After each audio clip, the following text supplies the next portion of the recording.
മുസ്ലിം മാപ്പിളമാരെ അവരുടെ അന്നത്തെ കപ്പിൽ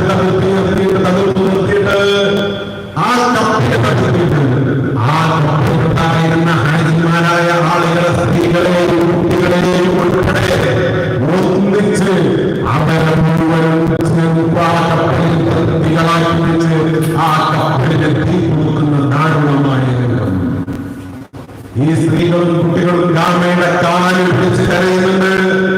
ജീവന്റെ രക്ഷയ്ക്ക് വേണ്ടി ഞങ്ങളുടെ സ്വത്തുകൾ, ഞങ്ങളുടെ സ്വർണ്ണങ്ങൾ, ഞങ്ങളുടെ ആഭരണങ്ങളൊക്കെ നിങ്ങൾക്ക് തരാം, ഞങ്ങൾക്ക് ജീവൻ മാത്രം തന്നാൽ മതി എന്ന് കിഞ്ചി പറഞ്ഞ ഒരു സമൂഹത്തോട് അവരോട് യാതൊരു ദയവും നിലയും കാണിക്കാതെ ക്രൂരമായ രീതിയിൽ ആ അഴുക്കടലിൽ വെച്ച് അവർ സഞ്ചരിച്ച കപ്പലകൾ കത്തി കൊളുത്തിക്കളയുന്ന അതിദയനീയവും ദാരുണവുമായ രംഗം 1498 കേരളത്തിൽ നടക്കുന്നുണ്ട്. ഇങ്ങനെ വളരെ ദയനീയമായ അക്രമങ്ങളും മുസ്ലിംകൾക്ക് നേരെയുള്ള അതിശക്തമായ നീക്കങ്ങളുമായിട്ടാണ് വാസ്കോ ഡ ഗാമ 16-ാം നൂറ്റാണ്ടിൽ 15-ാം നൂറ്റാണ്ടിൽ കേരളത്തിൽ വരുന്നത്. അവിടെ അങ്ങോട്ട് പോർച്ചുഗീസുകാരുടെ വളരാത്ത തേരോട്ടമായി അന്ന് പോർച്ചുഗീസ് അധിനിവേശത്തില് പ്രതിരോധിച്ചു നിർത്താൻ, അവരെ തടുത്തു നിർത്താൻ കേരളത്തിൽ സാമൂതിരി എന്ന നല്ലൊരു ഭരണാധികാരിയുണ്ടായിരുന്നു. സാമൂതിരിയുടെ ഭരണം എന്ന് പറയുന്നത് അൻപോളം കേരളം കണ്ടിട്ടുള്ള, അല്ല അതിനുശേഷവും കേരളം കണ്ടിട്ടുള്ള ഏറ്റവും നല്ല ഭരണങ്ങളിലൊന്നാണ് സാമൂതിരിയുടെ ഭരണം എന്ന് പറയുന്നത്.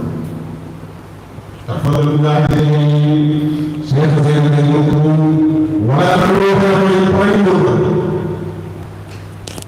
മുസ്ലിങ്ങളോട് സാമൂതിരി എന്ന ഭരണാധികാരി കാണിച്ചിട്ടുള്ള സ്നേഹം, മുസ്ലിങ്ങളോട് സാമൂതിരി എന്ന ഭരണാധികാരി കാണിച്ചിട്ടുള്ള മമത എത്രത്തോളം എന്ന് വെച്ച് കഴിഞ്ഞാൽ, മുസ്ലിങ്ങളിൽ ഒരു ക്രിമിനലിനെ കണ്ടു കഴിഞ്ഞാൽ, ഒരാളൊരു കുറ്റം ചെയ്തു കഴിഞ്ഞാൽ ആ നാട്ടിലെ ഖാദിയെ പോയി കണ്ട് ആ ഖാദിയുടെ സമ്മതമുണ്ടെങ്കിൽ മാത്രം അയാളെ ശിക്ഷ നടത്താനുള്ള ഒരു സംവിധാനം.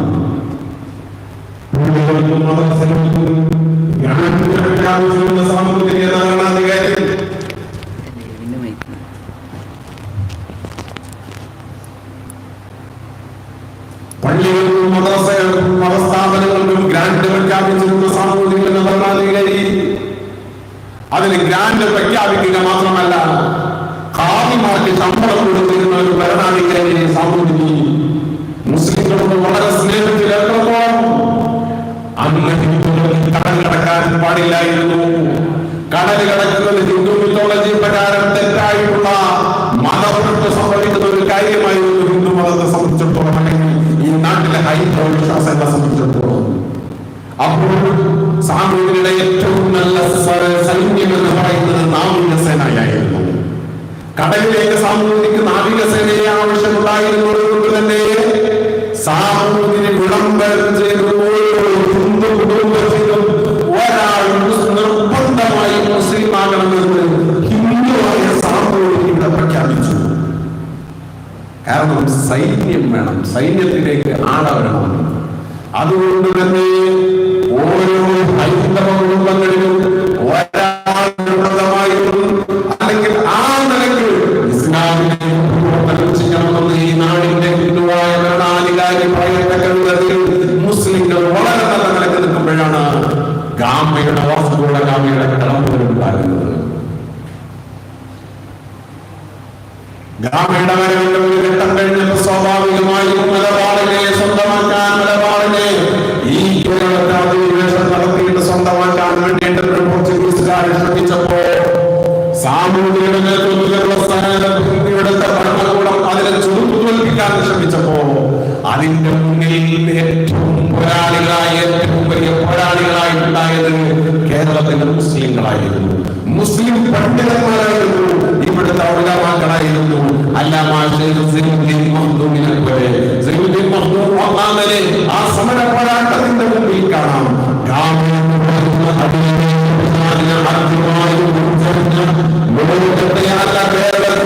ലോകത്തെ ഏറ്റവും വലിയ മനുഷ്യനായ പണ്ഡിതനാണ് വേണമെങ്കിൽ പറയാം. അദ്ദേഹത്തിന്റെ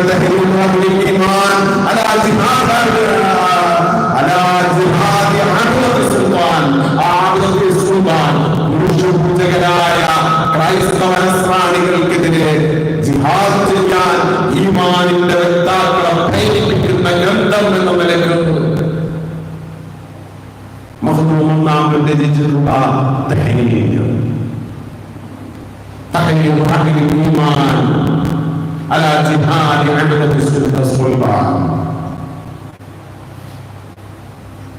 അതിനുശേഷം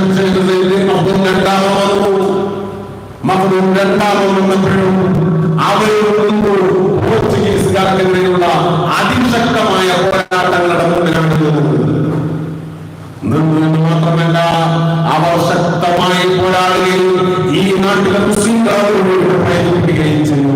അങ്ങനെ ഉണ്ടായ ആ പ്രേരിപ്പിക്കുന്നതിനുണ്ടായ ഗ്രന്ഥമാണ് തുഹ്ഫത്തുൽ മുജാഹിദീൻ.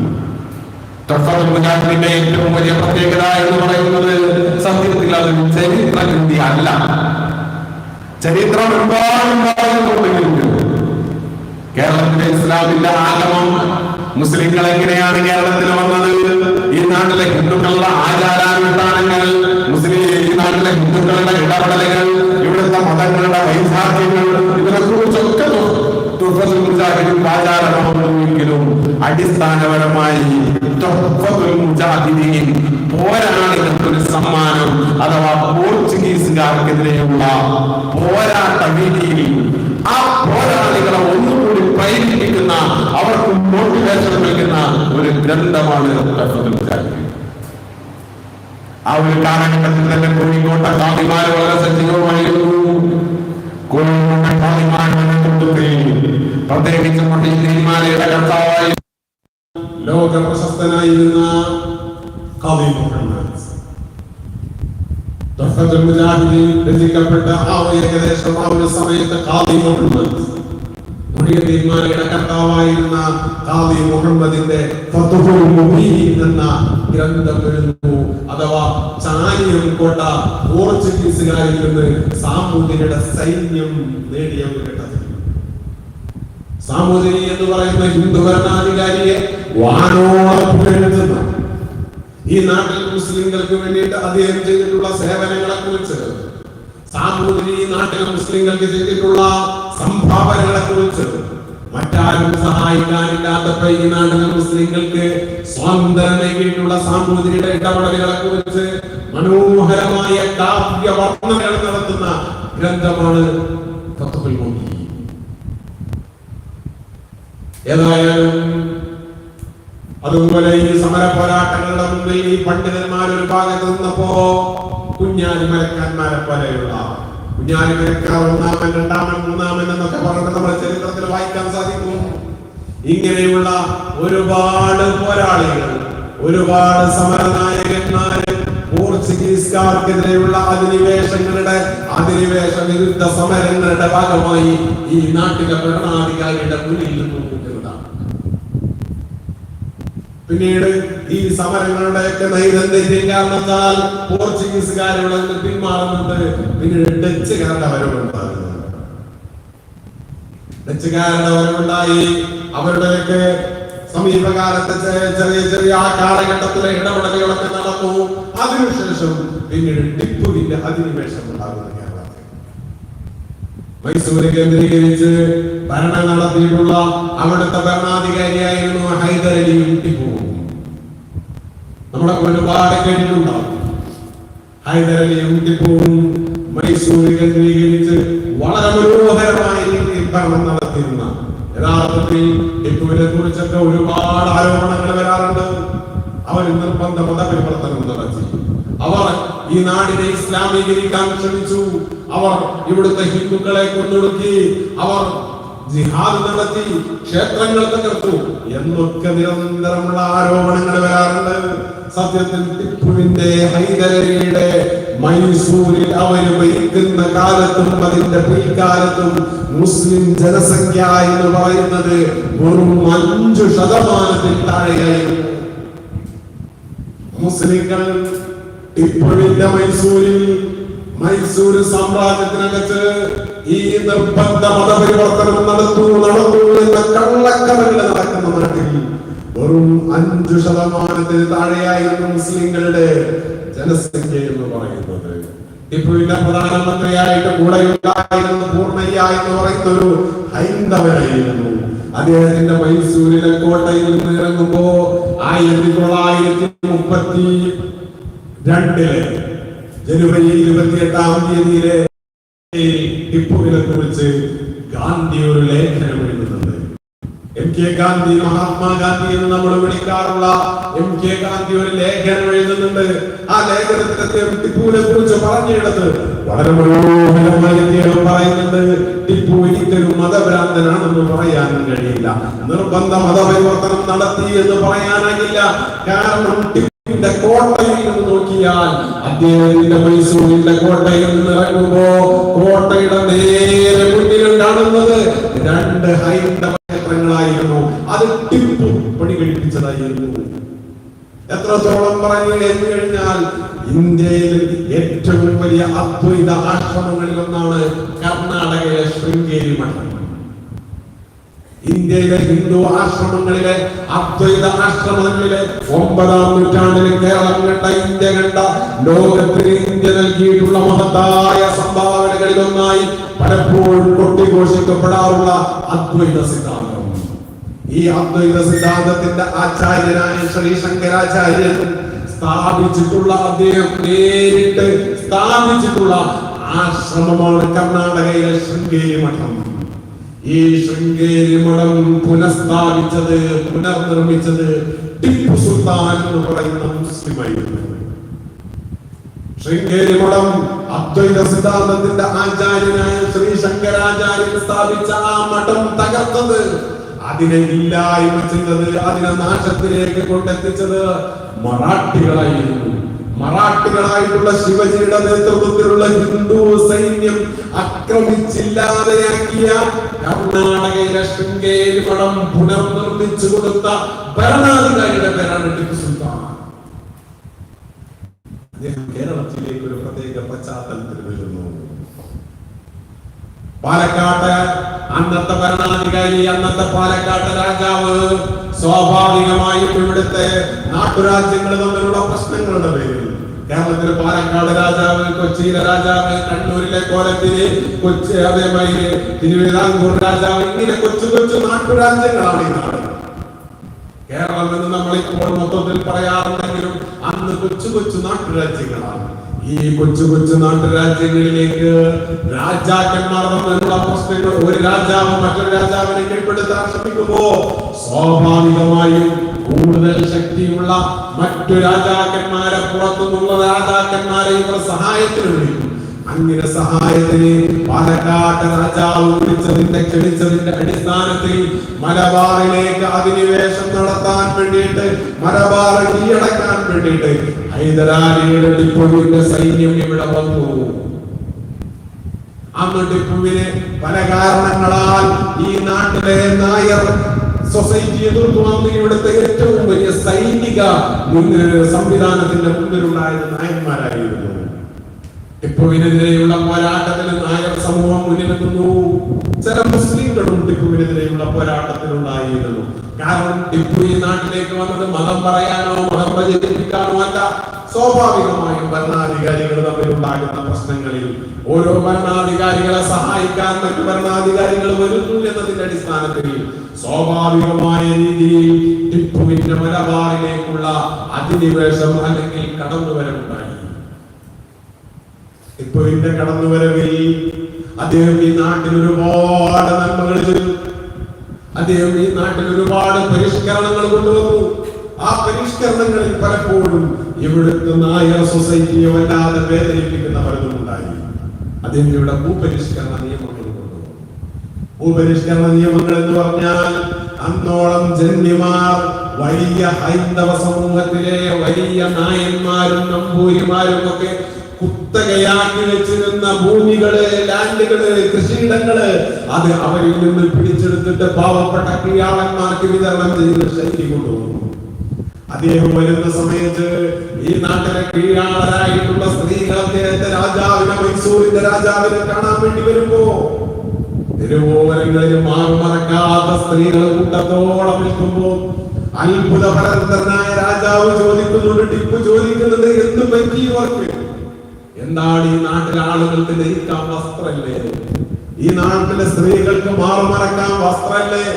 എന്താ ഇവരിങ്ങനെ വിവസ്ത്രരായി മാറു തുറന്നു കാട്ടി നിൽക്കുന്നുവെന്ന് അന്വേഷിച്ചപ്പോഴാ ഈ ഈ നാട്ടിലെ ഹൈന്ദവ സഹോദരിമാർക്ക് മറക്കാനുള്ള സ്വാതന്ത്ര്യമില്ലെന്ന് വിവരമറിഞ്ഞപ്പോൾ നിയമം തന്നെ ബ്ലോക്ക് ചെയ്തുകൊണ്ട് ആരൊക്കെ മറക്കാൻ ആഗ്രഹിക്കുന്നുവോ അവർക്ക് മറക്കാനുള്ള സ്വാതന്ത്ര്യം നൽകുന്നതാണെന്ന് പ്രഖ്യാപിക്കുന്ന ടിപ്പുവിന്റെ ഇടപെടൽ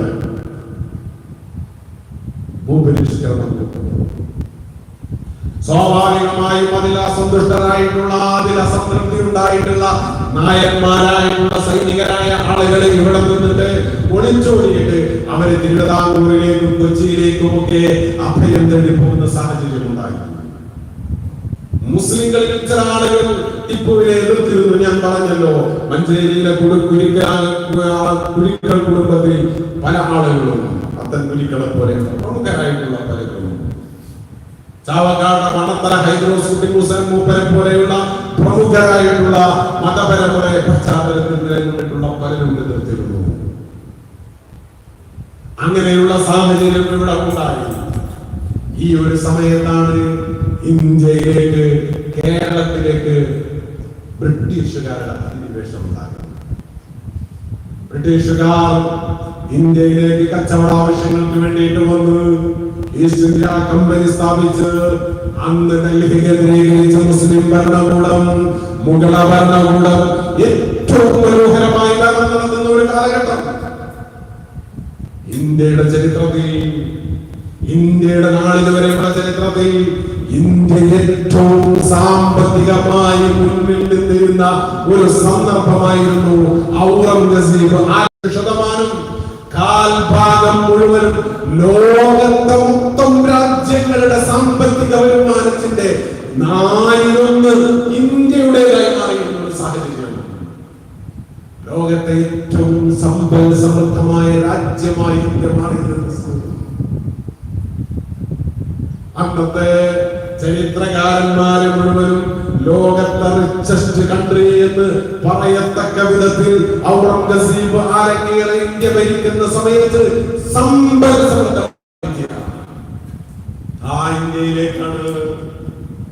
ആ ഇന്ത്യയിലേക്കാണ് കച്ചവടാവശ്യാർത്ഥം പലചരക്ക് വ്യഞ്ജനങ്ങളുടെ പേരിൽ അന്നത്തെ ഇന്ത്യയിൽ നിന്ന് കുരുമുളക് വാങ്ങിക്കൊണ്ടുപോയിരുന്നവർ ഇംഗ്ലണ്ടിൽ അതിന്റെ 10 ഇരട്ടിയും 20 ഇരട്ടിയും ഒക്കെ ലാഭത്തിൽ വിറ്റിരുന്ന ഒരു സന്ദർഭം. അത് സഹിക്കാൻ വയ്യാതെ കുരുമുളക് എന്ന് പറയുന്നത് യൂറോപ്യൻ കമ്പോളത്തിൽ തീവിലക്ക് വിറ്റിരുന്നപ്പോ അതൊക്കെ ചുളി വിലക്ക് വാങ്ങാമെന്ന ലക്ഷ്യത്തോടു കൂടിയൊക്കെ വന്നിട്ടുള്ള ഒരു സംവിധാനമായിരുന്നു ഈസ്റ്റ് ഇന്ത്യ കമ്പനി. പക്ഷേ കമ്പനി വന്നു, ഇവിടെ കമ്പനി സ്ഥാപിച്ചു. സ്വാഭാവികമായും അവർ പതുക്കെ വളർന്നു. ഇവിടുത്തെ നാട്ടുരാജാക്കന്മാരെയൊക്കെ വശത്താക്കി. പിന്നീട് അവർ ഈ നാടിന്റെ ഭരണ സംവിധാനങ്ങളിൽ ഇടപെടുന്ന സാഹചര്യം വന്നു. ഈ നാടിന്റെ ഭരണ സാഹചര്യങ്ങളിൽ അവർ ഇടപെടുന്ന സാഹചര്യം വന്നു എന്ന് മാത്രമല്ല, പിന്നീട് ഈ നാട്ടിലെ രാജാക്കന്മാരെ ഭരണ ആ ഉടമ്പടിയുടെ ഭാഗമായിട്ടാണ് കേരളം ടിപ്പുവിന്റെ കയ്യിലെത്തുന്നത്, മലബാർ ടിപ്പുവിന്റെ കയ്യിലെത്തുന്നത്, ബ്രിട്ടീഷുകാരുടെ കയ്യിലെത്തുന്നത്.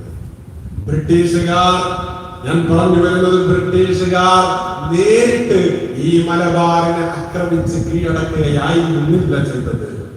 മറിച്ച് ബ്രിട്ടീഷുകാർ ടിപ്പുവുമായിട്ടുള്ള ഒരു എഗ്രിമെന്റിലൂടെ അന്ന് മലബാർ ടിപ്പുവിന്റെ കയ്യിലായിരുന്നു. ടിപ്പുവിന്റെ കയ്യിലായിരുന്ന മലബാറിനെ ഒരു എഗ്രിമെന്റിലൂടെ, ഉടമ്പടിയിലൂടെ അത് ബ്രിട്ടീഷുകാർ ഏറ്റെടുക്കുന്ന ഒരു സംവിധാനമാണ് ഇവിടെ ഉണ്ടായത്. അങ്ങനെ ബ്രിട്ടീഷുകാർ വന്നു. പിന്നെ ബ്രിട്ടന്റെ ഭരണമായി ഇവിടെ. ബ്രിട്ടന്റെ ഭരണമായപ്പോ ടിപ്പുവിന്റെ കാലത്ത് ഇവിടെ നിന്ന് ഒളിച്ചോടിയ നായന്മാരും അതുപോലെയുള്ള വലിയ അപ്പർ കാസ്റ്റുകളൊക്കെ ഇങ്ങോട്ട് തിരിച്ചു വരുന്ന, മലബാറിലേക്ക് തിരിച്ചു വരുന്ന ഒരു സാഹചര്യം ഉണ്ടായി. അവരൊക്കെ മലബാറിലേക്ക് പതുക്കെ തിരിച്ചു വരികയും അവർ അവരുടെ മുൻകാലത്തുണ്ടായിരുന്ന പ്രതാപം വീണ്ടെടുക്കാൻ ബ്രിട്ടീഷുകാരുടെ കൂടെ കൂടുകയും ചെയ്യുന്ന സാഹചര്യം വന്നു. ബ്രിട്ടീഷുകാരുടെ കൂടെ അവർ കൂടിയപ്പോ സ്വാഭാവികമായും ടിപ്പുവിന്റെ കാലത്ത് സുഭിക്ഷമായി കഴിഞ്ഞിരുന്ന കർഷകരും കുടിയാന്മാരും അവരുടെ ഭൂപ്രദേശങ്ങളെ വീണ്ടും ജന്മിമാരുടെ പിടുത്തത്തിലേക്ക് വന്നപ്പോ ഈ ജന്മിമാർക്കെതിരെ, ഈ അപ്പർ കാസ്റ്റുകൾക്കെതിരെ സ്വാഭാവികമായും കർഷകർ അവരുടെ നീതി നിഷേധിക്കപ്പെട്ടപ്പോ പാടത്തും പറമ്പിലും കൃഷിയെടുക്കുന്ന പാവപ്പെട്ട കർഷകർക്ക് അവർക്ക് വേണ്ട അധ്വാനത്തിന്റെ വിഹിതം പോലും കൊടുക്കാതെ, അവർക്ക് വേണ്ടിയിട്ടുള്ള വിഷയങ്ങൾ പോലും കൊടുക്കാത്ത ഒരു സാഹചര്യം ഉണ്ടായി. മലയാളത്തിൽ ഒരു പ്രയോഗമുണ്ട്, ഊഴം. ഊഴം, എന്റെ ഊഴം കഴിഞ്ഞു, അവന്റെ ഊഴം കാത്തുകിടക്കുകയാണ്, ഇയാളുടെ ഊഴം കാത്തുകിടക്കുകയാണ്. ഊഴം എന്ന മലയാള വാക്ക് വരുന്നത് ഊഴിയം എന്ന പദത്തിൽ നിന്നാണ്. ഊഴിയം എന്ന് പറയുന്നത് കേരളത്തിലെ ഈഴവന്മാർക്കിടയിൽ, ഈഴവ കമ്മ്യൂണിറ്റിക്കിടയിൽ ഇന്ന് നമ്മൾ ശ്രീനാരായണീയരെന്ന് വിളിക്കാറുള്ള സമൂഹത്തിനിടയിലുണ്ടായ ഒരാചാരമായിരുന്നു ഊഴിയം. ഊഴിയം എന്ന് പറഞ്ഞാൽ നിശ്ചിത കാലം, നിശ്ചിത സമയം ഈ പറയുന്ന ഈഴവ സമൂഹം അപ്പർ കാസ്റ്റിന് വേണ്ടിയിട്ട്, മേൽജാതിക്കാർക്ക് വേണ്ടിയിട്ട് നിർബന്ധ സേവനം ചെയ്തു കൊടുക്കേണ്ട, നിർബന്ധമായി നയാ പൈസ കൂലി വാങ്ങാതെ, അധ്വാനത്തിന്റെ വേതനം പോലും സ്വീകരിക്കാതെ നിർബന്ധമായും ഉയർന്ന ജാതിക്കാർക്ക് മുമ്പിൽ അനുഷ്ഠിക്കേണ്ട സേവനമായിരുന്നു ഊഴം. ഓരോരുത്തരുടെയും വിഹിതം ഓരോരുത്തരും ഓരോ സമയത്ത് നിർവഹിച്ചിരിക്കണം. ആ വാക്കാണ് പിന്നീട് മലയാളത്തിൽ ഊഴമായി വന്നത്.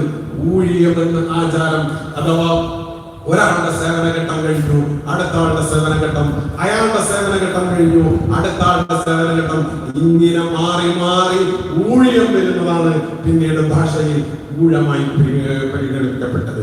ഞാൻ പറഞ്ഞു വരുന്നത്, അഥവാ പാവപ്പെട്ട സമൂഹത്തിന് അവരുടെ അധ്വാനത്തിന്റെ വേതനം പോലും സ്വീകരിക്കാൻ പറ്റാത്ത ഒരു സാഹചര്യം. എന്നാൽ ഈ പാടത്തും പറമ്പിലും പണിയെടുക്കുന്നവര് പട്ടിണി കിടന്നു മരിക്കുമ്പോഴും, എല്ലാം മരിക്കുമ്പോഴും വലിയ വലിയ ചെന്നിമാരുടെ പത്തായപ്പുരകളിൽ, അവരുടെ പത്തായപ്പുരകളിൽ, നെല്ലറകളിൽ, ഗോഡൌണുകളിൽ നെല്ലുകളുടെ അരികളുടെ കൂമ്പാരം നടത്തുന്നുകൂടി നിന്നിരുന്ന സന്ദർഭം.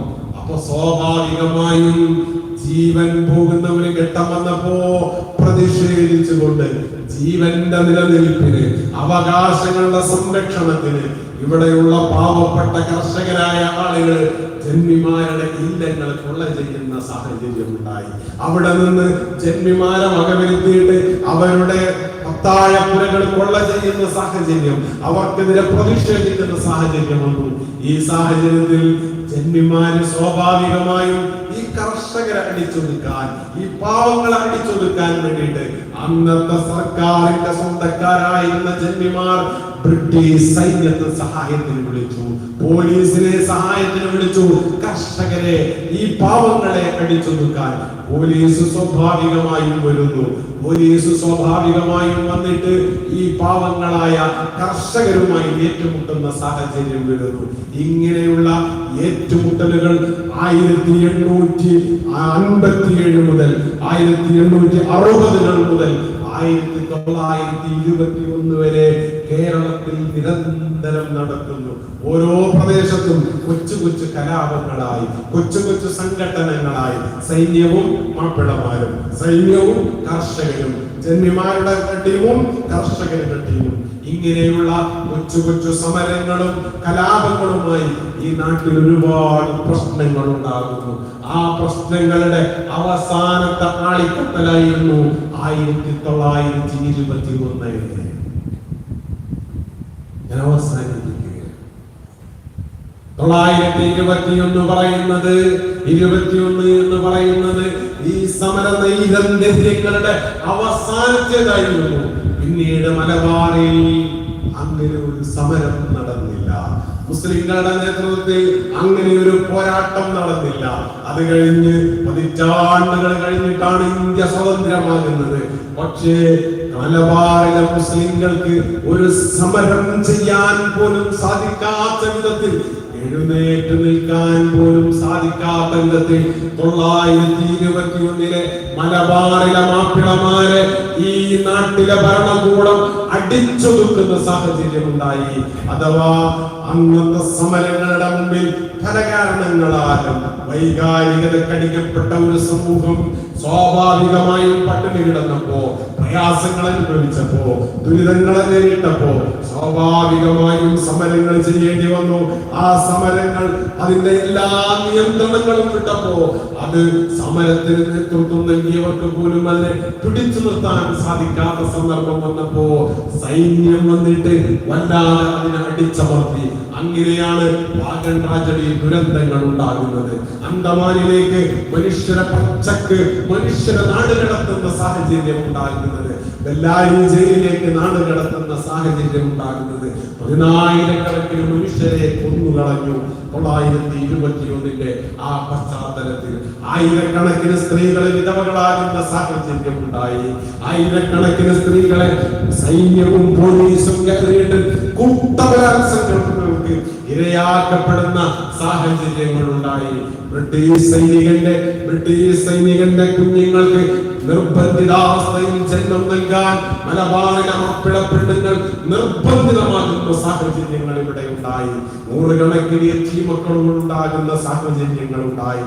ഒരുപാട് ദുരന്തങ്ങൾ, ഒരുപാട് പ്രശ്നങ്ങൾ ഈ സമുദായത്തിന്റെ ഉയർച്ചയെ ഒരു 100 വർഷം പിന്നാക്കമെങ്കിലും കൊണ്ടുപോകത്തക്ക വിധത്തിൽ, 100 വർഷത്തേക്കും പിന്നിലെത്തുന്ന വിധത്തിൽ ഈ സമുദായത്തെ ചവിട്ടി താഴ്ത്താൻ 921 സമരങ്ങൾ നിമിത്തമായി, ആ സമരങ്ങളിലെ സർക്കാരിന്റെ ഇടപെടലുകൾ നിമിത്തമായി, സമൂഹത്തിന്റെ ഇടപെടലുകൾ നിമിത്തമായി, അതിന് നേതൃത്വം നൽകിയ ഇന്ത്യൻ നാഷണൽ കോൺഗ്രസ്, ഖിലാഫത്ത് ഉൾപ്പെടെയുള്ള എല്ലാവരുടെയും ഇടപെടലുകൾ അതിന് നിമിത്തമായി. അന്നൊക്കെ ക്രാന്തദർശിത്വമുള്ള പല ഉലമാക്കളും അതിന്റെ അപകടങ്ങളെ കുറിച്ച് സമുദായത്തോട് പറഞ്ഞിരുന്നുവെങ്കിലും അന്ന് ആ വൈകാരികതയുടെ നടുത്തളത്തിലിരിക്കുമ്പോ പലർക്കും അത് ഉൾക്കൊള്ളാനായില്ല. പിന്നെയാണ് ആളുകൾ കണ്ണു തുറന്നത്. കണ്ണു തുറക്കുമ്പോഴേക്ക് ഈ നാട് ചവച്ചു തുപ്പിയ ചണ്ടികൾ പോലെ ആകത്തക്ക വിധത്തിൽ ഈ നാടാകെ ശോകമുഖമായി ഉണ്ടായിരുന്നു.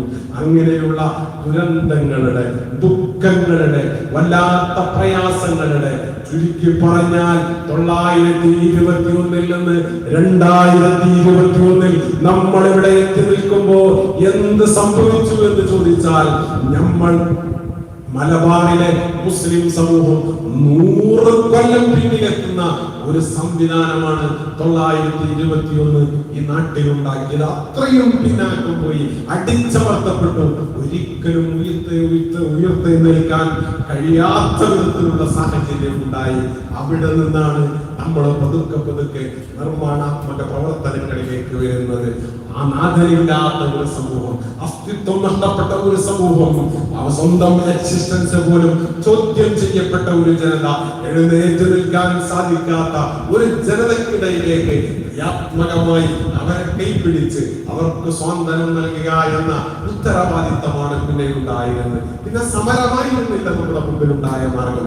അങ്ങനെയാണ് 21 അടിച്ചമർത്തപ്പെട്ട ഈ പശ്ചാത്തലത്തിൽ നാഥനില്ലാതെ അരാജകത്വം വിളയാടിയ ഈ സമൂഹത്തിലേക്ക് സയ്യിദ് അബ്ദുറഹ്മാൻ ബാനവി വരക്കൽ തങ്ങളുടെ നേതൃത്വത്തിൽ, പാങ്ങിരാക്കുട്ടി മുസ്ലിയാരുടെ നേതൃത്വത്തിൽ 1925-26 കാലഘട്ടത്തിൽ സമസ്ത കേരള ജംഇയ്യത്തുൽ ഉലമ വരുന്നത്. സമസ്ത കേരള ജംഇയ്യത്തുൽ ഉലമ ഈ നാട്ടിൽ വന്നിട്ട് ഈ നാടിനോട് പറഞ്ഞത്, ഈ പ്രദേശത്തോട് പറഞ്ഞത്, ഇവിടെ സമരങ്ങളല്ല ഇനി വേണ്ടത്, നമുക്കൊരു അസ്തിത്വം വേണം, നമുക്ക് എഴുന്നേറ്റ് നിൽക്കണം, ഈ ഉമ്മത്തിന്റെ നിർമ്മാണാത്മക പ്രവർത്തനങ്ങൾക്ക് വേണ്ടിയിട്ട് നാം പ്രയത്നിക്കണം, ഈ ഉമ്മത്തിന് ഒരു നാഥനുണ്ടെന്ന്, ഒരു രക്ഷിതാവുണ്ട് എന്ന്, ഈ സമുദായത്തെ, ഈ ഉമ്മത്തിന് പുരോഗമനത്തിന്റെ വഴിയിലേക്ക് കൈപിടിച്ചു കൊണ്ടുപോകാൻ ഒരു ലീഡർഷിപ്പ് ഉണ്ട് എന്ന് ഈ ഉമ്മത്തിന് ബോധ്യപ്പെടുത്തുകയും അസ്തിത്വം നഷ്ടപ്പെട്ട ഒരു ജനതയ്ക്ക് അസ്തിത്വം ഉണ്ടാക്കി കൊടുക്കുകയും ചെയ്യുക. ഈ ഉമ്മത്തിന് കാവൽ നൽകിയത് നിർമ്മാണാത്മക പ്രവർത്തനങ്ങളിലേക്ക്. ആ സമയത്താണ് അറബി കോളേജ് മദ്രസ എന്ന പേരിൽ കേരളത്തിൽ മതഭൗതിക സമന്വയ സംവിധാനങ്ങളുമായിട്ട് വരുന്നത്. ഇസ്ലാമിൽ പഠിക്കുന്ന വിദ്യാർത്ഥികൾക്ക് ഇംഗ്ലീഷ്, അറബി, പേർഷ്യൻ, മലയാളം ഭാഷകൾ പഠിക്കാനുള്ള സംവിധാനങ്ങൾ വേണമെന്ന് ഗവൺമെന്റിനോട് 1928 ഇസ്ലാഹുലുവിന്റെ 3ാം വാർഷികത്തിൽ സമസ്തയുടെ 2ാം വാർഷികത്തിൽ താനൂരിൽ വെച്ച് ആവശ്യപ്പെടുന്ന സാഹചര്യം ഉണ്ടാകുന്നത്. ഇങ്ങനെ ഈ സമുദായത്തിന്റെ നിർമ്മാണം പതുക്കെ നടക്കുന്നു. ആ നിർമ്മാണാത്മക പ്രവർത്തനങ്ങളുടെ ഇടയിലേക്കാണ് 1930കളുടെ അവസാനം 35 ശേഷം ഓൾ ഇന്ത്യ മുസ്ലിം ലീഗിന്റെ കടന്നുവരവുണ്ടാകുന്നത്. രാഷ്ട്രീയമായി അസ്ഥിരത നഷ്ടപ്പെട്ട ഒരു സമൂഹത്തിന് അന്നോളം ഇന്ത്യൻ നാഷണൽ കോൺഗ്രസിന്റെ പിന്നാലെ നടന്നിരുന്ന മുസ്ലിങ്ങൾ, ഇന്ത്യൻ നാഷണൽ കോൺഗ്രസ് 1921 മുസ്ലിങ്ങളെ ചതിക്കുന്ന സംവിധാനം ഉണ്ടായി. ഖിലാഫത്ത് എന്ന് പറയുന്ന എന്ന് പറയുന്ന ഒരു പച്ചില കാട്ടിയിട്ട് കേരളത്തിലെ മുസ്ലിങ്ങളെ സമരങ്ങളുടെ നടുത്തളത്തിലേക്ക് കൊണ്ടുപോയിടുകയും ആ സമരങ്ങളെ പിടുത്തം വിട്ടപ്പോ അതിന്റെ ഉത്തരവാദിത്തത്തിൽ നിന്ന് ഇന്ത്യൻ നാഷണൽ കോൺഗ്രസ് മാറി നിൽക്കുകയും ചെയ്തപ്പോ സമസ്തയുടെ ആയിരങ്ങൾ വന്നിട്ട് പറഞ്ഞു, ഇത് ശരിയാകില്ല, ഇന്ത്യൻ നാഷണൽ കോൺഗ്രസുമായി നമ്മൾ സഹകരിച്ചുകൂടാ, അവര് സമുദായത്തെ ചതിച്ചിരിക്കുന്നു. സമരങ്ങൾ പറഞ്ഞ് സമുദായത്തെ വൈകാരികതയുടെ നടുത്തളത്തിലേക്ക് കൊണ്ടുപോയി വലിച്ചെറിഞ്ഞിട്ട് പിന്നീട് അവർ കൈയൊഴിഞ്ഞിരിക്കുന്നു. കേരളീയ മുസ്ലിങ്ങളെ നിങ്ങൾ ഇന്ത്യൻ നാഷണൽ കോൺഗ്രസിൽ നിന്ന് മാറണമെന്ന് 1933 മാർച്ച് 5-ാം തീയതി ഫറൂഖിൽ ചേർന്ന സമസ്തയുടെ 6ാം വാർഷിക സമ്മേളനത്തിൽ മുസ്ലിയാർ കേരളത്തിലെ മുസ്ലിങ്ങളോട് ആഹ്വാനം ചെയ്തു. കേരളത്തിലെ മുസ്ലിങ്ങൾ ആ ആഹ്വാനം കേട്ടു, അവരത് ഉൾക്കൊണ്ടു. അങ്ങനെ കേരളത്തിലെ മുസ്ലിങ്ങൾ ഇന്ത്യൻ നാഷണൽ കോൺഗ്രസിൽ നിന്ന് രാജിവെക്കുന്ന സാഹചര്യം ഉണ്ടായി. മുസ്ലിങ്ങൾ ഓരോരുത്തരും മരിച്ച മയ്യത്തിൽ നിന്ന് പേരിറങ്ങി പോകുന്നത് പോലെ മുസ്ലിങ്ങൾ ഇന്ത്യൻ നാഷണൽ കോൺഗ്രസിൽ നിന്ന് ഒഴിയുന്ന സാഹചര്യം ഉണ്ടായി. അന്നത്തെ KPCCയുടെ നിർവാഹക സമിതി അംഗമായിരുന്ന ജനാബ് KM സിദി സാഹിബ് ഉൾപ്പെടെയുള്ളവർ ഈ ഇന്ത്യൻ നാഷണൽ കോൺഗ്രസിൽ നിന്ന് രാജിവെക്കുന്നു. KM മൗലവിയെ പോലെയുള്ളവർ ഇന്ത്യൻ നാഷണൽ കോൺഗ്രസിൽ നിന്ന് രാജിവെക്കുന്നു. അങ്ങനെ മുസ്ലിങ്ങൾ വ്യാപകമായി മുഹമ്മദ് അബ്ദുറഹ്മാൻ സാഹിബിനെ പോലെ ഈ മൊയ്ത് മൗലവിയെ പോലെയുള്ള 1-2 ആളുകളെ മാറ്റി നിർത്തിയാൽ മുസ്ലിങ്ങൾ വ്യാപകമായി ഇന്ത്യൻ നാഷണൽ കോൺഗ്രസിൽ നിന്ന് സമസ്തയുടെ പ്രഖ്യാപനം കേട്ടിട്ട് രാജിവെക്കുന്ന ആ ഒരു പശ്ചാത്തലത്തിലേക്കാണ് കേരളത്തിൽ മുസ്ലിം ലീഗിന്റെ വരവുണ്ടാകുന്നത്. ഈ ഇന്ത്യൻ നാഷണൽ കോൺഗ്രസിൽ നിന്ന് മുസ്ലിങ്ങൾ ഒഴിയുകയും ചെയ്തു. അവിടെ മറ്റൊരു പാർട്ടി ഇല്ലാത്ത ഒരു സന്ദർഭത്തിൽ മുസ്ലിം ലീഗിന്റെ വരവുണ്ടായപ്പോൾ സ്വാഭാവികമായും ജനങ്ങൾ മുസ്ലിം ലീഗിലേക്ക് ഒഴുകുന്ന സാഹചര്യം ഉണ്ടായി. അതിന്റെ മുന്നിലേക്ക് സമസ്തയുടെ മുന്നിൽ നിന്ന് സമസ്തയുടെ നായകനായിരുന്ന വരക്കൽ തങ്ങളുടെ ആ വീട്ടിൽ നിന്ന് വന്ന അദ്ദേഹത്തിന്റെ മാതുലപുത്രനായിട്ടുള്ള അദ്ദേഹത്തെ മാതുലനായി കണ്ടിരുന്ന സയ്യിദ് അബ്ദുറഹ്മാൻ ബാഫഖി, മഹാനായ വരക്കൽ തങ്ങളുടെ സഹോദരി പുത്രനായിരുന്ന മഹാനായ സയ്യിദ് അബ്ദുറഹ്മാൻ ബാഫഖിയെ പോലെയുള്ള സാദാത്യങ്ങളും സമ്പന്നരും സമൂഹത്തിന്റെ റോൾ മോഡലുകളുമായ ആളുകൾ, അവർ ഈ സമുദായത്തെ സമസ്തയുടെ സരണിയിൽ നിന്ന് നയിച്ചവർ പിന്നീട് മുസ്ലിം രാഷ്ട്രീയ സംവിധാനത്തിന്റെ മുമ്പിൽ നിന്ന് നയിച്ചപ്പോൾ ജനങ്ങൾക്ക് ആത്മവിശ്വാസം കിട്ടി.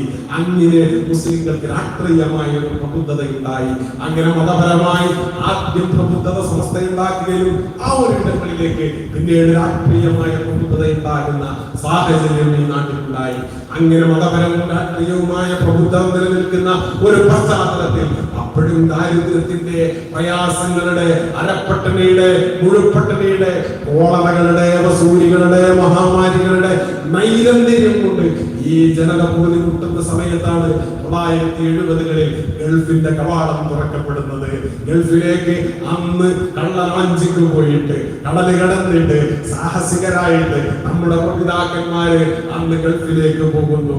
വലിയ സാഹസികത അനുഭവിച്ച് ജീവൻ പോലും തൃണവൽക്കരിച്ചിട്ട് അവരവിടെ പോയി കഷ്ടപ്പെട്ട് അധ്വാനിച്ച് പരിശ്രമങ്ങൾ നടത്തി സ്വന്തം ജീവിതം ഹോമിച്ചുകൊണ്ട് ഭാര്യ ഭർത്തൃ ബന്ധങ്ങളുടെ കുടുംബ ബന്ധങ്ങളുടെ സ്വന്തം മക്കളെ കണ്ണുനിറയെ കാണാനും അവരുമായി ജീവിതം പങ്കുവെക്കാനുമുള്ള എല്ലാ അവസരങ്ങളെയും കൊട്ടിയടച്ചിട്ട് നാടിനും കുടുംബത്തിനും സമൂഹത്തിനും വേണ്ടിയിട്ട് 70-കൾക്ക് ശേഷം കേരളത്തിലെ മുസ്ലിങ്ങൾ ജീവിച്ചു, നമ്മുടെ പ്രമുഖാക്കൾ ജീവിച്ചു. അങ്ങനെ അവരവിടെ അധ്വാനിച്ചപ്പോ അതിന്റെ ഇൻകമിങ്, അതിന്റെ വരവ്, അതിന്റെ ബെനിഫിറ്റ് ഈ നാട്ടിലേക്ക് ഒഴുകി. പ്രവാസ ജീവിതം എന്ന് പറയുന്നത് മലയാള നാടിന്റെ നട്ടല്ലായി മാറുന്ന കേരളീയ സമ്പദ്ഘടനയുടെ നട്ടല്ലായി മാറുന്ന സാഹചര്യം ഉണ്ടായി. സ്വാഭാവികമായും നമ്മുടെ വീടുകളിൽ അതിന്റെ മാറ്റം വന്നു, നമ്മുടെ കമ്മ്യൂണിറ്റിയിൽ അതിന്റെ മാറ്റങ്ങൾ വന്നു. അങ്ങനെ നമ്മുടെ മക്കളെ വിദ്യാഭ്യാസമുള്ളവരാക്കാൻ ശ്രമിച്ചു. ഗൾഫിൽ നിന്നെമ്പാടും പണം വന്നപ്പോ, സാമൂഹികമായ മാറ്റങ്ങൾ വന്നപ്പോ, ചെറുപ്പത്തിൽ 12-ാമത്തെ വയസ്സിലും 13-ാമത്തെ വയസ്സിലും മക്കളെ തൊഴിൽ പറഞ്ഞയച്ചിരുന്ന നമ്മുടെ പൂർവികര് പതുക്കെ മക്കളെ വിദ്യാഭ്യാസം നൽകാൻ തുടങ്ങി.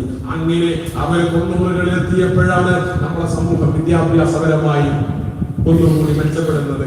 സ്വാശ്രയ സ്ഥാപനങ്ങൾ ആ കാലത്ത് സ്വാശ്രയ സ്ഥാപനങ്ങൾക്ക് ഗവൺമെന്റ് പെർമിഷൻ കൊടുത്തപ്പോ വ്യാപകമായി സ്വാശ്രയ എഞ്ചിനീയറിംഗ് കോളേജുകൾ, സ്വാശ്രയ മെഡിക്കൽ കോളേജുകൾ, അതുപോലെയുള്ള സ്വാശ്രയ സെൽഫ് ഫൈനാൻഷ്യൽ സ്ഥാപനങ്ങൾ വന്നപ്പോ, മാർക്കിന് പിന്നിലായപ്പോഴും സമ്പത്തുണ്ടായപ്പോ, ഗൾഫിന്റെ പണമുണ്ടായപ്പോ, അത്യധ്വാനം നടത്തിയതിന്റെ പണമുണ്ടായപ്പോ നമ്മളെ പൂർവികര് ആ മക്കളെ വിദ്യാഭ്യാസത്തിന് പറഞ്ഞയച്ചു. അങ്ങനെ പതുക്കെ നമ്മൾ ഇതാ ഇന്ന് കേരളീയ ജനസംഖ്യയിലെ 27% വരുന്ന നമ്മൾ തരക്കേടില്ലാത്ത ഇന്ത്യയിലെ ഒരു നല്ല ജനവിഭാഗമായി മാറിയിരിക്കുന്നു, ഇവിടെ എത്തിയിരിക്കുന്നു. നമ്മൾ ആപേക്ഷികമായി പിന്നിലാണെങ്കിലും, പക്ഷേ നമ്മൾ ആപേക്ഷികമായി പിന്നിലാണ് എന്ന് മൊത്തത്തിൽ പറയുമ്പോൾ പറയാം, സത്യത്തിൽ നമ്മൾ പിന്നിലല്ല. കാരണം മറ്റുള്ളവരെല്ലാം നൂറ്റാണ്ടുകൾക്ക് മുമ്പേ ഓടിയവരായിരുന്നു. നമ്മൾ 90-കൾക്ക് ശേഷമാണ് ഓടാൻ തുടങ്ങിയത്. മറ്റുള്ളവർ നൂറ്റാണ്ടുകൾക്ക് മുമ്പ് ഇവിടെയുള്ള അപ്പർ കാസ്റ്റുകൾ, ഇവിടെയുള്ള നായന്മാർ, ഇവിടെയുള്ള നമ്പൂരിമാർ, ഇവിടെയുള്ള ക്രിസ്ത്യാനികൾ, അവർ പണ്ട് മുതലേ ബ്രിട്ടീഷുകാരുടെ കാലത്ത് അവരാണ് സർക്കാർ ഉദ്യോഗങ്ങൾ മുഴുവൻ കൊണ്ട് നടന്നിരുന്നത്. പിൽക്കാല സ്വാതന്ത്ര്യാനന്തര ഇന്ത്യയിൽ അവരാണ് ഈ സംവിധാനങ്ങളെ മുഴുവൻ കൊണ്ട് നടന്നിരുന്നത്. ആ ഒരു സാഹചര്യത്തിലാണ് നമ്മൾ പതുക്കെ ആമയും മുഴലും തമ്മിലുള്ള ഓട്ട മത്സരമായിരുന്നു ഇവിടെ നടന്നിരുന്നത്. എന്നിട്ടും മറ്റുള്ളവരും ഓടിയപ്പോ നമ്മൾ പതുക്കെ നടന്നിട്ടാണെങ്കിലും പതുക്കെ നമ്മൾ എത്തിയിരിക്കുന്നു. അവരോളം നമ്മൾ എത്തിയില്ലെങ്കിലും നമ്മൾ നമ്മുടേതായ ഇടം നിർണ്ണയിക്കുന്ന ഒരു സംവിധാനത്തിൽ നാം എത്തിയിരിക്കുന്നു. ഇവിടെ നിന്ന് ഇനി ഒരുപാട് നമുക്ക് മുന്നോട്ട് പോകേണ്ടതുണ്ട്, ഒരുപാട് നമുക്ക് സഞ്ചരിക്കേണ്ടതുണ്ട്. കേരളീയ ജനസംഖ്യയിലെ 27% വരുന്ന മുസ്ലിങ്ങൾക്ക് ഉദ്യോഗമണ്ഡലങ്ങളിൽ 27% നമ്മൾ എത്തിയിട്ടില്ല.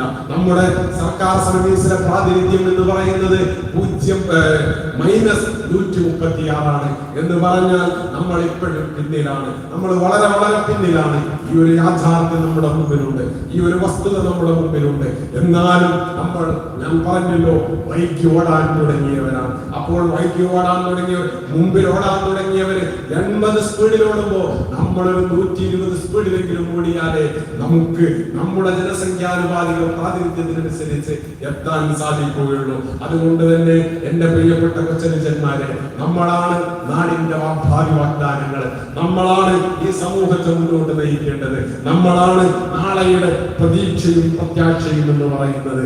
നമ്മുടെ ജനതയ്ക്ക് വേണ്ടതെല്ലാം വേണ്ട അളവിൽ നൽകാൻ, ഈ സമൂഹത്തിന് ഉത്തേജനമാകാൻ, ഭാവിയിൽ ബ്യൂറോക്രസി നമ്മുടേതാകാൻ, നമ്മുടെ ജനസംഖ്യാനുപാതികമായിട്ടുള്ള ഇടപെടലുകൾ ഓരോ മേഖലകളിലും ഉണ്ടാകാൻ, നല്ല സർക്കാർ സർവീസുകളിൽ ധാർമ്മിക ബോധമുള്ള, 5 നേരം നിസ്കരിക്കുന്ന, നീതിബോധത്തോടെ പെരുമാറുന്ന നല്ല ഉദ്യോഗാർത്ഥികൾ ഉണ്ടാകാൻ, നമ്മുടെ മഹല്ലുകളിൽ, നമ്മുടെ സംവിധാനങ്ങൾക്കിടയിൽ, നമ്മുടെ വൈയക്തിക ജീവിതത്തിൽ ഇടപെടുന്ന സാഹചര്യം കൂടി സൃഷ്ടിക്കാൻ നമുക്ക് സാധിക്കണം. 1921 നിന്ന് 2021 എത്തുമ്പോഴുള്ള സാഹചര്യങ്ങളുടെ ഒരു ബ്രീഫാണ് ഞാൻ ഇതുവരെ പറഞ്ഞത്. ഞാൻ അവസാനിപ്പിക്കുന്നു. 51 മിനിറ്റ് 12 സെക്കൻഡ് ഞാൻ പറഞ്ഞിരിക്കുന്നു. ഇനി നിങ്ങൾക്ക് എന്തെങ്കിലും സംശയങ്ങൾ ഞാൻ ഈ പറഞ്ഞതുമായി ബന്ധപ്പെട്ട് നിങ്ങൾക്കുണ്ടെങ്കിൽ എന്നോട് പറയാവുന്നതാണ്, നമുക്ക് സംവദിക്കാവുന്നതാണ്.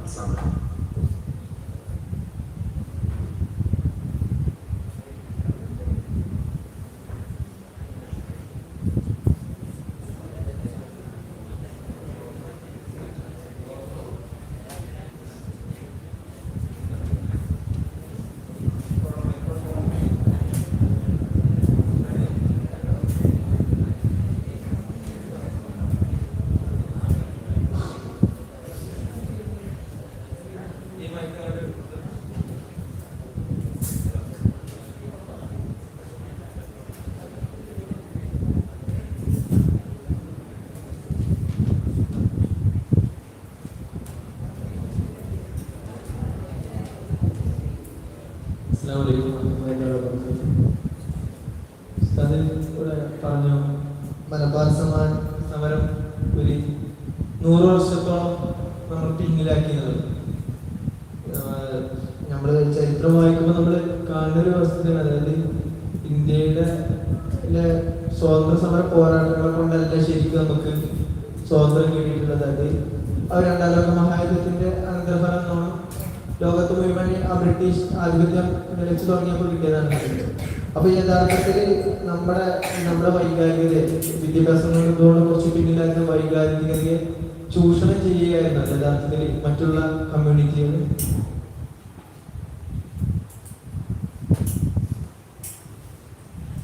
ചോദിച്ച ചോദ്യം ഇന്ത്യ സ്വാതന്ത്ര്യം നേടിയത് എങ്ങനെ എന്നതാണ് ഒന്ന്. രണ്ടാമത്തേത് 1921 മലബാർ കലാപം നമ്മെ 100 വർഷം പിന്നിലാക്കി എന്ന് പറയുമ്പോൾ അക്ഷരാഭ്യാസമില്ലാത്ത ലോകപരിചയം കുറവായിട്ടുള്ള ഒരു കമ്മ്യൂണിറ്റിയെ മറ്റുള്ളവർ ചൂഷണം ചെയ്തു എന്നതാണ്. ലോകത്ത് ബ്രിട്ടന്റെ കീഴിൽ 20-ാം നൂറ്റാണ്ടിന്റെ തുടക്കത്തിലെ ബ്രിട്ടൻ എന്ന് പറയുന്നത് സൂര്യനസ്തമിക്കാത്ത സാമ്രാജ്യമാണ്. സൂര്യനസ്തമിക്കാത്ത സാമ്രാജ്യം എന്ന് പറയുന്നത് ബ്രിട്ടന്റെ ഒരു കോളനിയിൽ സൂര്യൻ ഉദിക്കുമ്പോൾ മറ്റൊരു കോളനിയിൽ സൂര്യൻ അസ്തമിച്ചിട്ടുണ്ടാകില്ല. ഒരു കോളനിയിൽ ഉച്ചയാകുമ്പോൾ മറ്റൊരു കോളനിയിൽ വൈകുന്നേരമാണ്. ഒരു കോളനിയിൽ വൈകുന്നേരമാകുമ്പോൾ മറ്റൊരു കോളനിയിൽ രാത്രിയായി എന്ന് പറഞ്ഞാൽ ബ്രിട്ടന്റെ കീഴിലുള്ള ഓരോ രാജ്യത്തും രാവോ പകലോ ആയിരിക്കും. അതാണ് സൂര്യനസ്തമിക്കാത്ത സാമ്രാജ്യം എന്ന് നമ്മൾ ബ്രിട്ടൻ വിളിക്കുന്നത്. അങ്ങനെയുള്ള ബ്രിട്ടൻ 1945 ലോകമഹായുദ്ധം, 2-ാം ലോകമഹായുദ്ധം, ഫാഷിസവും നാസിസവും ഒന്നിച്ചണിനിരക്കുന്ന ജർമ്മനിയുടെ ഹിറ്റ്ലർ, അതേപോലെ ഇറ്റലിയുടെ ബെനിറ്റോ മുസോളിനി, അതുപോലെയുള്ള സൈന്യങ്ങൾ, ലോക ശക്തികൾ ഒന്നിച്ചേറ്റുമുട്ടുന്ന ലോകമഹായുദ്ധത്തിൽ ബ്രിട്ടന്റെ ഇടപെടൽ സ്വാഭാവികമായും സാമ്പത്തികമായും ബ്രിട്ടൻ തകർക്കുന്ന ഒരു സാഹചര്യം. ഇന്ത്യ എന്ന് പറയുന്നത് അതോടുകൂടിയിട്ട് 20-ാം നൂറ്റാണ്ടിന്റെ തുടക്കത്തോടു കൂടിയിട്ട് ലോകത്തെ ഏറ്റവും വലിയ പട്ടിണി അനുഭവിക്കുന്ന രാജ്യമായി മാറി. ഔറംഗസീബ്, ആലംഗീർ എന്ന് പറയുന്ന ഭരണാധികാരി ഇന്ത്യ ഭരിക്കുന്ന സമയത്ത് ലോകത്തെ ഏറ്റവും സമ്പന്നമായിരുന്ന ഒരു രാജ്യം, ലോകത്തെ മൊത്തം ആഭ്യന്തര ഉൽപാദനങ്ങളുടെ 25% ഉൽപാദിപ്പിച്ചിരുന്ന ഒരു രാജ്യം 2 നൂറ്റാണ്ട് കഴിയുമ്പോഴേക്ക് ലോകത്തെ ഏറ്റവും ദരിദ്രമാകത്തക്ക വിധത്തിൽ ബ്രിട്ടൻ ഇന്ത്യയെ കൈകാര്യം ചെയ്യുന്ന സാഹചര്യം വന്നു. അഥവാ ഇന്ത്യയെ എങ്ങനെയൊക്കെ ഊറ്റിയെടുക്കാനാകും, അങ്ങനെയൊക്കെ ഒരു സാമ്രാജ്യത്വ ശക്തി എന്ന നിലയ്ക്ക് ബ്രിട്ടൻ ഇന്ത്യയെ കൈകാര്യം ചെയ്തു. ഇനിയും 1945 2-ാം ലോക മഹായുദ്ധം അവസാനിച്ചതോട് കൂടിയിട്ട് ബ്രിട്ടൻ സാമ്പത്തികമായി വല്ലാത്ത പ്രതിസന്ധി അനുഭവിക്കുന്നു. ഇന്ത്യയെ കൊണ്ടു നടക്കുക എന്നത് ബ്രിട്ടനെ സംബന്ധിച്ചിടത്തോളം വലിയ ബാധ്യതയായി മാറുന്നു. ഇവിടുത്തെ സൈന്യത്തെ പോറ്റുക, ഇവിടുത്തെ അഡ്മിനിസ്ട്രേഷൻ നിയന്ത്രിക്കുക ബാധ്യതയായി മാറുന്ന ഒരു സാഹചര്യം വരുന്നു. അതോടൊപ്പം തന്നെ ബ്രിട്ടനിൽ ഭരണമാറ്റം വരുന്നു. അന്നോളം ഉണ്ടായിരുന്ന വലതുപക്ഷ രാഷ്ട്രീയത്തിന് പകരം ഇടതുപക്ഷ സോഷ്യലിസ്റ്റ് ചിന്താഗതിക്കാർ 1945 കൂടിയിട്ട് ബ്രിട്ടനിൽ അധികാരത്തിൽ വരുന്നു. സ്വാഭാവികമായും തങ്ങളുടെ കീഴിലെ ഓരോ രാജ്യങ്ങളെയും ഓരോ കോളനികളെയും സ്വതന്ത്രമാക്കുക എന്ന നയം അവർ പ്രഖ്യാപിക്കുന്നു. അതിന്റെ ഭാഗമായി ഇന്ത്യയിൽ സമരങ്ങളും നടക്കുന്നു. ഇതെല്ലാം കൂടി ചേരുമ്പോഴാണ് ഇന്ത്യ സ്വതന്ത്രമാക്കുന്നത്.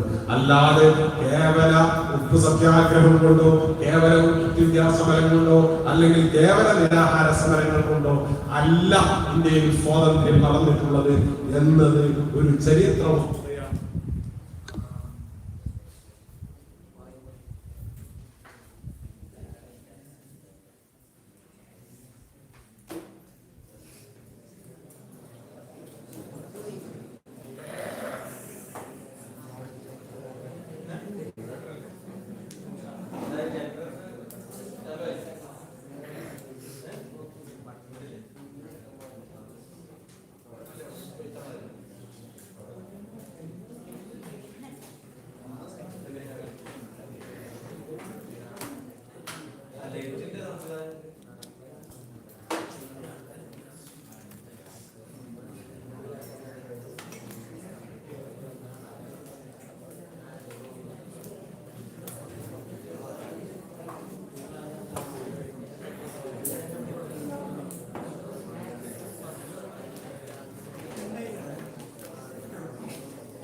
അപ്പൊ ഇങ്ങനെ പറയാലോ അല്ലെ?